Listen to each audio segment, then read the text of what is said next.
Bismillahirrahmanirrahim. Assalamualaikum warahmatullahi wabarakatuh. Innal hamdalillahi nahmaduhu wa nasta'inuhu wa nastaghfiruh wa na'udzu billahi min shururi anfusina wa sayyiati a'malina.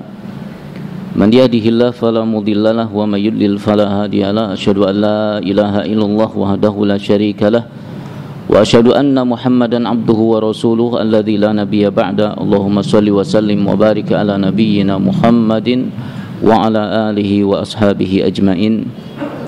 Qala Allah ta'ala ya ayyuhalladzina amanu taqullaha haqqa tuqatih wa la tamutunna illa wa antum muslimun. Wa qala Rasulullah sallallahu alaihi wasallam fa inna asdaqal hadits kitabullah wa khairul hadi hadi Muhammadin sallallahu alaihi wasallam wa syarrul umur muhdatsatuha fa inna kulla muhdatsatin bid'ah wa kulla bid'atin dhalalah wa kulla dhalalatin finnar. Wa qala aidan man salaka tariqan yaltamisu fihi ilman sahalallahu lahu bihi tariqan ilal jannah. Ma'asyiral muslimin rahimani Allahu wa iyyakum. Allah Subhanahu wa taala berfirman di dalam Al-Qur'an surah Al-Hijr ayat 9. A'udzu billahi minasyaitonir rajim. Inna nahnu nazzalna dzikra wa inna lahu lahafizun.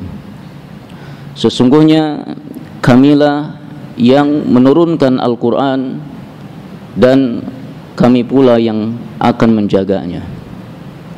Pada ayat ini Allah Subhanahu wa taala mengkhabarkan kepada kita semua bahwa Al-Qur'an yang menjadi sumber rujukan kita sebagai kaum muslimin, sebagai dasar pijakan dalam kehidupan kita, itu akan tetap terjaga sampai akhir zaman nanti. Dan ini adalah satu-satunya kitab suci Allah Subhanahu wa taala yang dijamin keasliannya, keautentikannya sampai akhir zaman, ya. Di mana kitab-kitab yang lain tidak dijamin oleh Allah Subhanahu wa taala penjagaannya langsung oleh Allah Subhanahu wa taala, melainkan kewajiban menjaganya diserahkan kepada para rahib-rahib, ulama-ulama atau rabbaniyun pada masanya. Ya. Terjaga dalam hal apa? Pertama, terjaga dalam keutuhannya pada saat turunnya wahyu Allah Subhanahu wa taala. Kita tahu bahwa Al-Qur'an ini turun, ya, diturunkan oleh Allah Subhanahu wa taala, ya, di Lauhul Mahfuz ke Baitul Izzah. Langsung seutuhnya satu Al-Qur'an diturunkan oleh Allah Subhanahu wa taala ke Baitul Izzah. Ya. Kemudian dari situlah diturunkan mufassal, satu tahap demi tahap sesuai dengan kejadian-kejadian itu atas kehendak dari Allah Subhanahu wa taala kepada Rasulullah sallallahu alaihi wasallam melalui malaikat Jibril. Ya.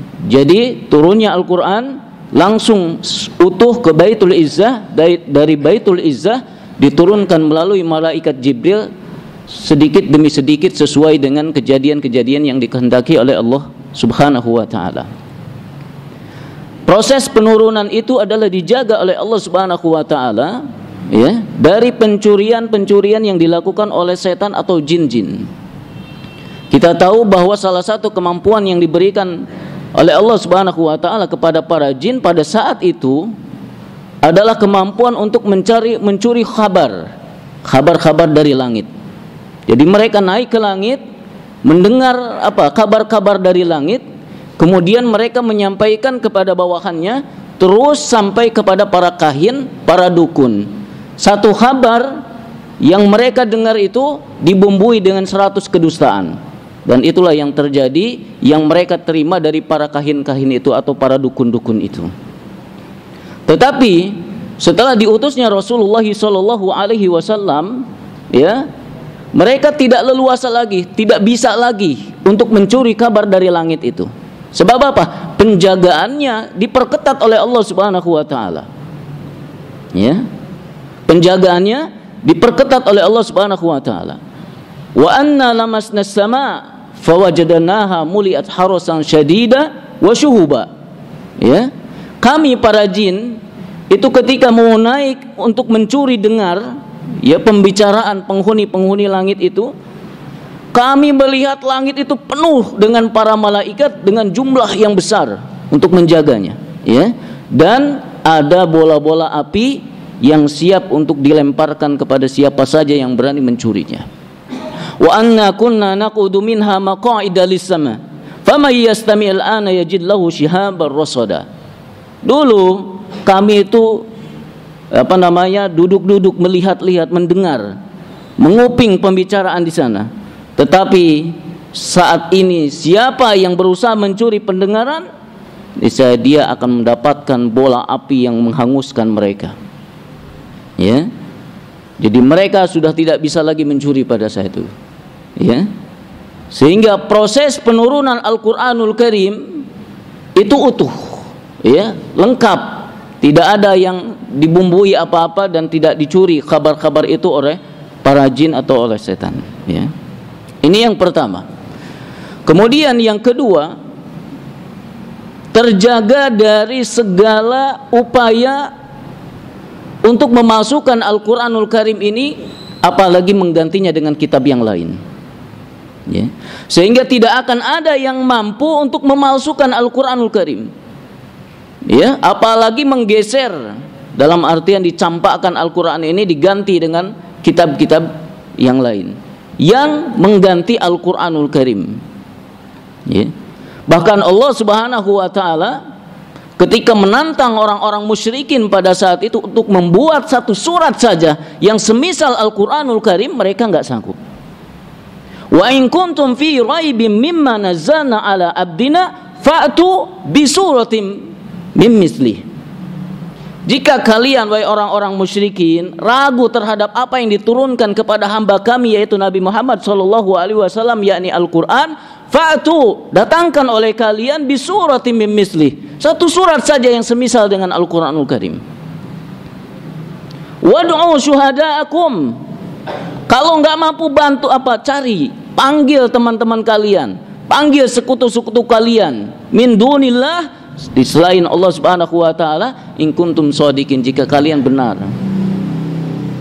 Coba buat satu surat saja. Fa illam taf'alu wa lan taf'alu, jika kalian enggak bisa melakukan ini dan pasti kalian enggak akan bisa, fattaqun nar, waspadalah kalian dengan api allati waquduhan nas wal hijarah, waspada terhadap neraka yang di dalamnya ada bahan bakar dari manusia dan batu. Uiddat lil kafirin, yang Allah Subhanahu wa taala sediakan untuk orang-orang yang kafir. Ini tantangan dari Allah Subhanahu wa taala kepada kaum musyrikin pada saat itu yang meragukan keaslian Al-Qur'an ini benar-benar wahyu minallahi taala atau ini adalah buatan Nabi Muhammad sallallahu alaihi wasallam. Ditantang oleh Allah Subhanahu wa taala. Silakan buat satu surat saja. Jangan satu kitab, satu surat saja. Dulu ada yang namanya Musailamah Al-Kadzab, ya, seorang nabi palsu yang mengaku nabi. Dia menyetarakan dirinya dengan Rasulullah SAW, memposisikan dirinya sama dengan Nabi Muhammad SAW. Makanya ketika berkirim surat dari Musailamah, ya, nabi, kepada Muhammad, nabi, sama levelnya. Setiap apa yang turun kepada Nabi SAW, dia berusaha untuk mengaku bahwa kepada dia pun turun dari Allah Subhanahu wa taala. Satu ketika dia berbicara dengan Amr bin As. Amr bin As itu adalah seorang tokoh musyrikin pada saat itu, belum masuk Islam, dan dia orangnya netral. Dia bisa bergaul dengan kaum muslimin pada saat itu dan bergaul dengan siapa saja. Dia tahu, ya, tentang kondisi kaum muslimin, ya, sehingga ketika dia berbicara dengan Musailamah Al-Kadzab sudah biasa, diterima di sana sini dia, ya. Bicaralah dia, apa yang diturunkan kepada sahabatmu itu, yaitu Nabi Muhammad SAW, ya. Apa jawab siapa?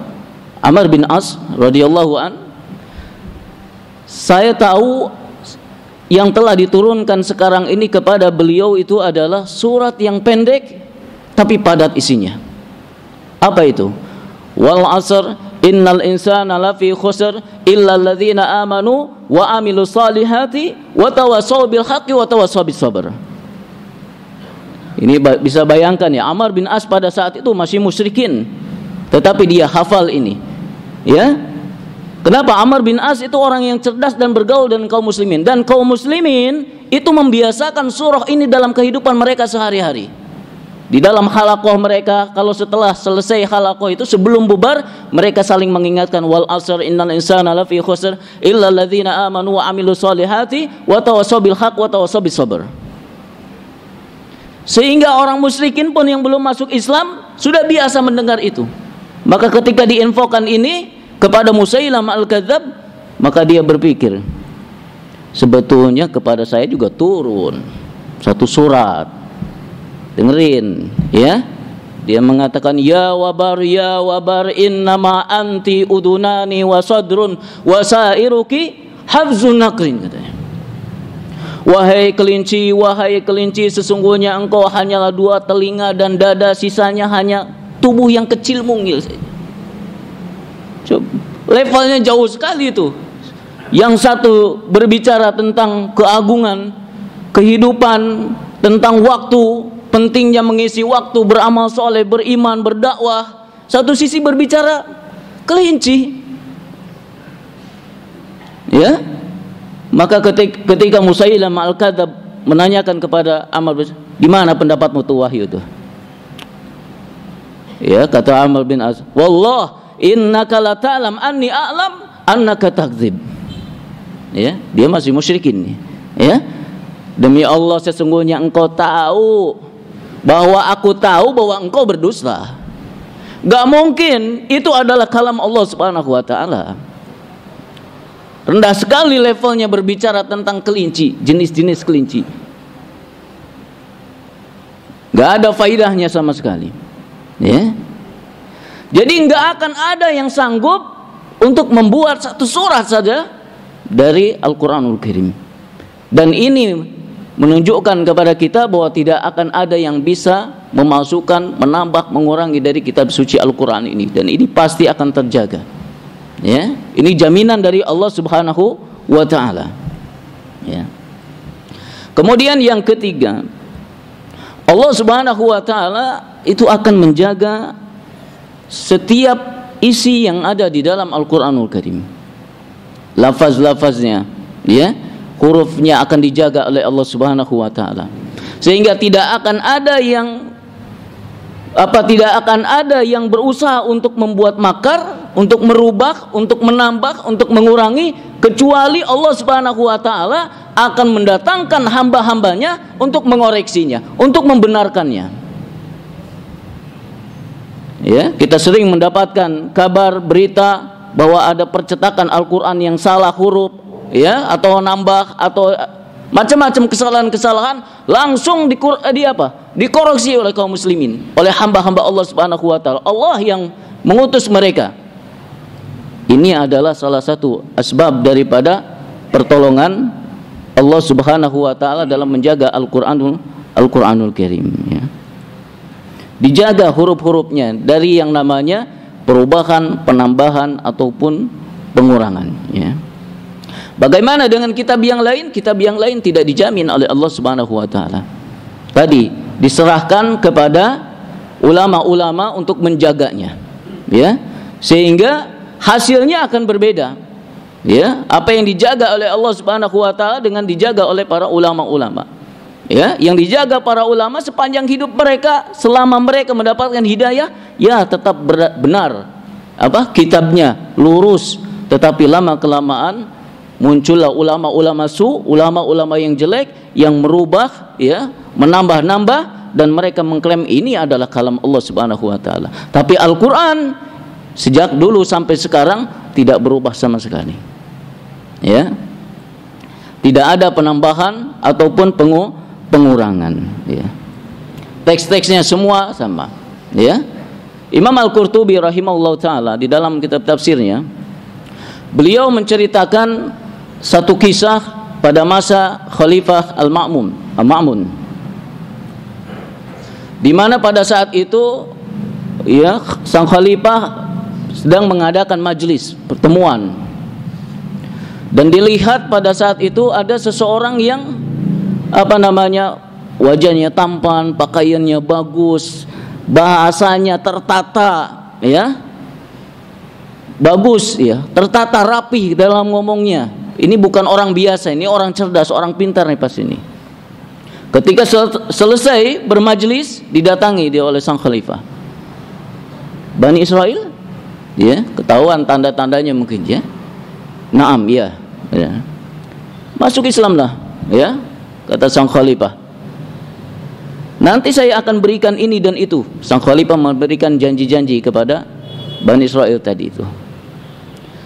Maka dijawab oleh dia itu, ini adalah agamaku dan agama bapakku. Jadi nggak mungkin, ya, pindah agama, ya. Maka selesailah itu, maka bubar dan pulang masing-masing, ya. Setahun berikutnya Bani Israil itu ikut lagi di dalam majelis itu, ya. Tapi bedanya pada saat itu dia sudah masuk Islam. Bahkan dia sudah bisa menjelaskan tentang perkara-perkara agama dengan bagus. Maka sang khalifah pun bertanya, kamu kan yang waktu itu bertemu dengan kita? Ya, benar, ya. Gimana caranya bisa masuk Islam itu gimana? Padahal dulu ditawarkan dengan janji-janji, ya, tapi kamu menolak. Ya. Apa jawab dia? Dulu sepulang dari majelis tahun kemarin itu, saya membuat penelitian, eksperimen, ya, untuk 3 agama, kata dia. Yang pertama agama Yahudi, Nasrani, kemudian agama Islam, ya. Dari kitab-kitabnya, ya. Kemudian dia menyalin kitab Taurat, ya, kitab Taurat disalin menjadi 3. Demikian juga Injil dan juga Al-Quran. Dibagi 3, disalin 3. Semuanya ditambah dan ada juga yang dikurangi dari salinan-salinan itu. Ya, kitab Taurat dia tambahin, ada juga yang dikurangi. Ya. Terus sampai 3 salinan itu semuanya acak-acakan itu. Ya. Tapi tentunya dibuat enggak perubahannya enggak drastis, ya. Tapi ditambah, ada yang dikurangi sedikit-sedikit. Kitab Taurat salinannya dia itu, ya, jual kepada sinagog, ya, tempat peribadahannya orang-orang Yahudi, ya. Mereka baca dan mereka beli itu 3-3-nya. 3 salinan itu. Kepada gereja, ya, kitab Injilnya itu mereka baca dan mereka beli 3-3-nya, ya. Tapi ketika diberikan kepada penerbit Al-Quranul Karim, maka mereka membacanya lantas membuangnya itu dan nggak mau membelinya, ya. Kenapa? Dia tahu bahwa Al-Quran ini terdapat banyak sekali perubahan, ada yang dikurangi dan ada yang ditambah. Maka Bani Israil tadi itu mengatakan, dari situ saya sadar bahwa Al-Quranul Karim mahfuz, terjaga, ya, dari yang namanya kesalahan. Nggak akan ada yang bisa menambah ataupun mengurangi kecuali Allah Subhanahu wa taala akan mengirimkan utusannya untuk memperbaikinya. Ya. Kemudian dari situlah saya masuk ke dalam agama Islam yang mulia ini, ya. Ini Masya Allah, ya, penjagaan Allah Subhanahu wa taala terhadap Al-Quranul Karim ini, ya. Kita bagaimana? Al-Quran sudah ada di hadapan kita, ya, sudah dipermudah dengan syakal, dengan harokat, dengan terjemah, ya, bahkan tafsirnya pun kita kemana, ya, dengan Al-Quranul Karim, ya. Ini masing-masing kita introspeksi. Ini harusnya menjadi nikmat yang luar biasa bagi kita dengan dijaganya Al-Quranul Karim oleh Allah Subhanahu wa taala. Ma'asyiral muslimin rahimakumullah, Allah Subhanahu wa taala dalam menjaga Al-Quran ini itu tentu perealisasiannya dengan melalui sebab-sebab daripada hamba-hambanya, ya. Sebagaimana membela penjagaan dinul Islam ini dengan sebab-sebab para mujahidin, dengan sebab-sebab para pembela-pembela agama Allah Subhanahu wa taala. Ya, demikian juga dalam menjaga Al-Qur'anul Karim, Allah Subhanahu wa taala menjadikan makhluk-makhluknya menjadi sebab ya untuk terjaganya Al-Qur'anul Karim ini. Yang pertama adalah melalui Nabi Muhammad SAW, di mana Al-Qur'an ini turun kepada beliau. Allah Subhanahu wa taala menyimpan Al-Qur'an ini ke dalam dada Rasulullah SAW. Jadi sepanjang hayat Nabi Muhammad SAW, Al-Qur'an ini nggak akan hilang. Ya, Al-Qur'an ini nggak akan hilang, tersimpan di dalam dada Rasulullah SAW. Dibaca setiap hari, dirutinkan, dan bacanya Rasulullah SAW itu adalah hafalan. Ya, belum lagi setiap 1 tahun sekali, setiap Ramadan beliau talaki dengan malaikat Jibril. Ya, tadarus, mempelajari, saling mengoreksi, dikoreksi ketika ada yang salah, terus diingatkan oleh malaikat Jibril. Jadi ketika demikian adanya, tidak akan mungkin Al-Quran ini bertambah ataupun berkurang isinya, sebab dikawal oleh malaikat Jibril yang menurunkannya yang atas perintah dari Allah Subhanahu wa taala. Kemudian yang kedua, penjagaan Allah Subhanahu wa taala terhadap Al-Quran ini salah satu sebabnya adalah dengan hafalan hamba-hamba kaum muslimin. Ya, dengan hafalan-hafalan mereka. Terlebih di zaman Rasulullah SAW, itu lebih banyak penjagaannya itu pada sisi hafalan daripada tulisan. Ya, sebab para sahabat itu sangat kuat sekali dalam menghafal. Ya, di samping sedikit sarana untuk menulis. Ya. Jadi hafalan yang menjadi sandaran utama pada masa itu. Ketika mereka mendengar ayat Al-Qur'anul Karim, mereka langsung menghafalnya. Dihafal oleh mereka itu. Sehingga masing-masing sahabat itu pada hafal. Ya. Walaupun hafal secara penuh itu terbatas. Walaupun terbatas tetapi jumlahnya banyak sekali. Ya. Pernah dalam satu riwayat dikatakan ada 70 para penghafal Al-Qur'an itu mati di dalam peperangan, ya, atau ada yang dihadang dan dibunuh oleh Bani Sulaim misalkan, ya. Selain mereka banyak lagi yang hafal Al-Qur'an, Khulafa Ar-Rasyidin, ya, Abdullah ibnu Mas'ud, ya, Zaid bin Sabit, dan banyak lagi mereka para penghafal Al-Qur'anul Karim ini. Jadi yang menjadi sandaran utamanya itu adalah hafalan-hafalan mereka. Ya. Dan sampai sekarang diteruskan dari kepada para sahabat, mereka menghafal, para tabi'in, muridnya para sahabat, mereka juga menghafal, tabi'ut tabi'in, ya, muridnya para tabi'in, mereka juga menghafal Al-Qur'anul Karim. Para ulama yang belajar kepada tabi'ut tabi'in, mereka juga menghafal Al-Qur'an. Sampai sekarang kita menyaksikan manusia-manusia jutaan kaum muslimin mereka menghafal Al-Qur'anul Karim dengan itqon. Bahkan ada yang bolak-balik hafal tetap itu. Ya. Ini adalah karunia minallahi taala dalam menjaga Al-Qur'anul Karim. Bahkan sampai anak-anak banyak sekali yang sudah menghafal Al-Qur'anul Karim. Ya. Dan semua sama, apa yang dihafal, apa yang keluar dari lisan, dari bibir mereka itu lafaznya sama. Ya, kalau 5 orang anak misalkan dikumpulkan dari berbagai negara yang berbeda-beda dan mereka sama sekali nggak kenal, dikumpulkan dalam satu tempat, kemudian mereka disuruh membaca surah Al-Fatihah, maka kita akan mendapatkan suara yang sama. Ya, huruf yang sama, kharijul huruf yang sama, panjang pendeknya yang sama, indah sekali itu. Tapi kalau kitab yang lain coba, ya, Bible ini,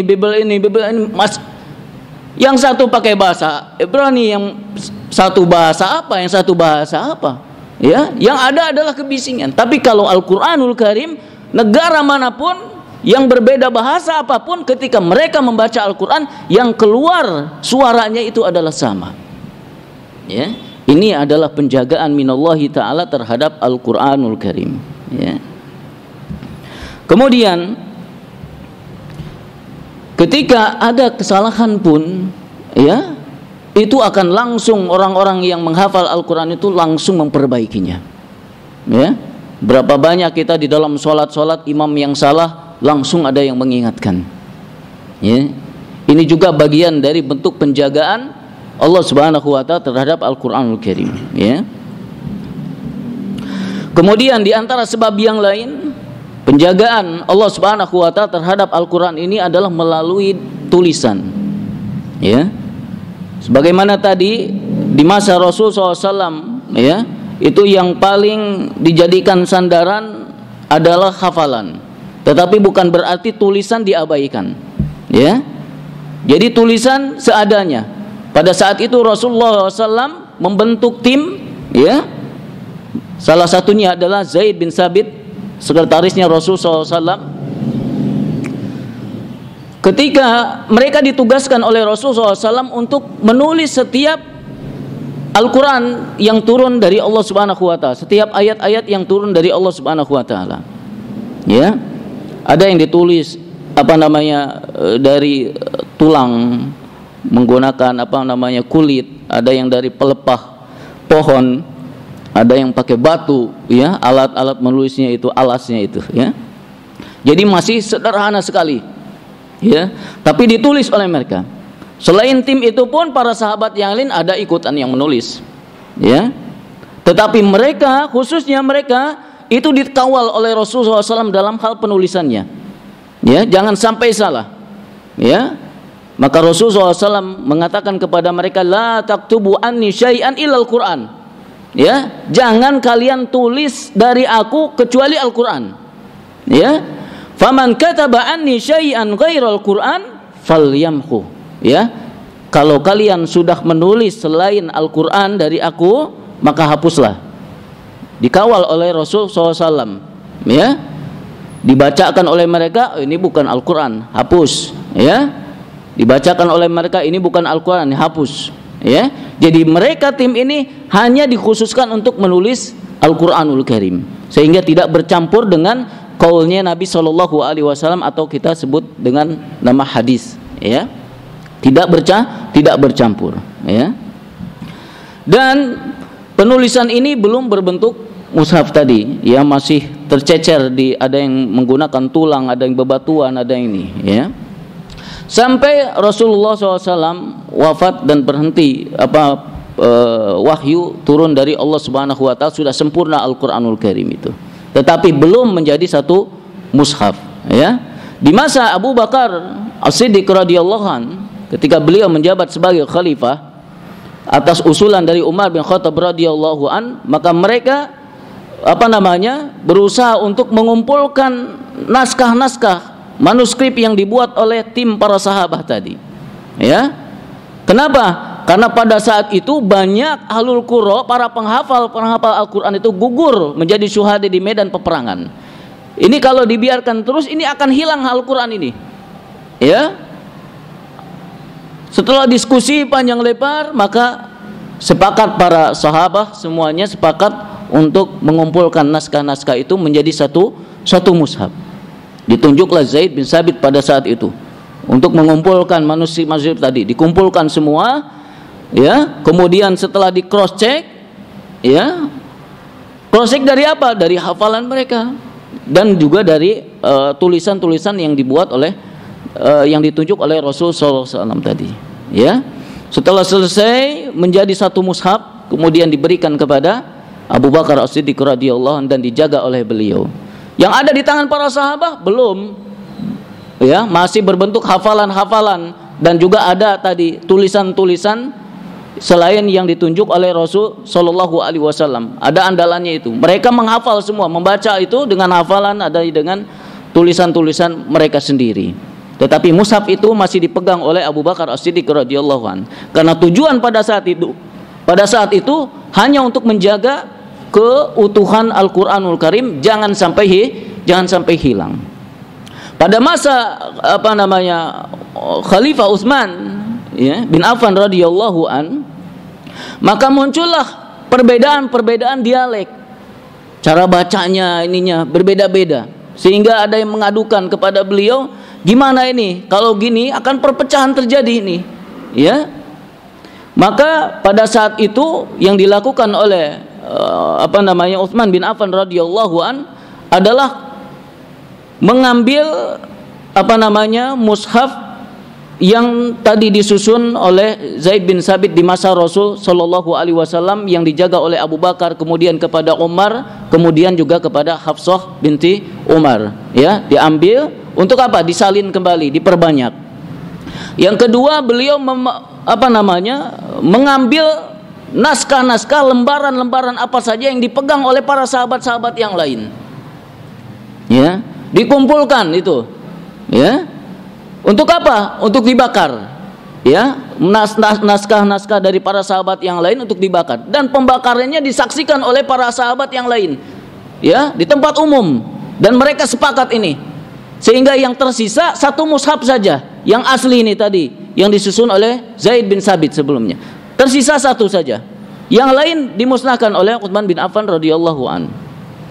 Inilah satu mushaf ini yang akan diperbanyak dan akan dibagikan ke seluruh penduduk negeri-negeri Islam yang lainnya. Tapi sebelum disebar, ya, Utsman bin Affan radhiyallahu an pun meminta untuk di cross check kembali, dibaca lagi, ya. Setelah dipastikan nggak ada salah, nggak ada penambahan, nggak ada pengurangan, ya, di dalamnya, maka mulailah dari situ diperbanyak jumlahnya dan disebar kepada negeri-negeri Islam yang lainnya. Sampai sekarang, ya, mushaf itu terjaga utuh, ya, sehingga yang kita baca, yang keluar dari lisan-lisan kita sama dengan yang keluar dari lisan-lisan para pendahulu kita, mulai dari Rasulullah SAW, mulai dari para sahabat, para tabi'in, para tabi'ut tabi'in, sampai sekarang. Lafaz yang keluar dari lisan kita adalah sama, ya, sama panjang pendeknya, sama bacaannya, sama makharijul hurufnya. Bahkan tidak sedikit banyak lembaga-lembaga, ya, yang membuka qiraah-qiraah yang bersanad, ya. Masih ada yang jujur, yang bersanad betul-betul ini silsilahnya sampai kepada Rasulullah Shallallahu Alaihi Wasallam. Dan ini bagian dari bentuk jaminan dari Allah Subhanahu Wa Taala, inna nahnu nazzalna dzikra wa inna lahu lahafizun. Sehingga dengan seperti ini, maka Al-Quranul Karim akan terjaga sampai akhir zaman nanti. Bagaimana di akhir zaman nanti? Al-Quranul Karim akan diangkat oleh Allah Subhanahu Wa Taala, ya, dari dada-dada kaum muslimin, dari mushaf-mushaf itu akan diangkat oleh Allah Subhanahu Wa Taala, sehingga pada saat itu yang hidup pada masa akhir zaman adalah orang-orang yang rusak saja, ya. Ini pada masanya satu saat nanti itu akan diambil oleh Allah Subhanahu Wa Taala dan sudah selesai, ya, kehidupan dunia berakhir sudah. Setelah itu yang ada adalah tanda-tanda kiamat-kiamat yang sudah kita masing-masing kita tahu bersama. Demikian yang bisa disampaikan pada kesempatan yang berbahagia ini. Mudah-mudahan Allah Subhanahu Wa Taala memberikan hidayah taufiknya kepada kita semua untuk gemar memanfaatkan penjagaan Allah Subhanahu Wa Taala terhadap Al-Quran ini dengan membacanya, ya, dengan mentadaburinya, dengan menghafalnya, dan juga dengan mengamalkan dalam kehidupan kita sehari-hari. Wallahu a'lam bishawab. Wa sallallahu ala nabiyyina Muhammad wa ala alihi wasallam. Subhanaka Allahumma wa bihamdika asyhadu an la ilaha illa anta astaghfiruka wa atubu ilaik. Wassalamu alaikum warahmatullahi wabarakatuh.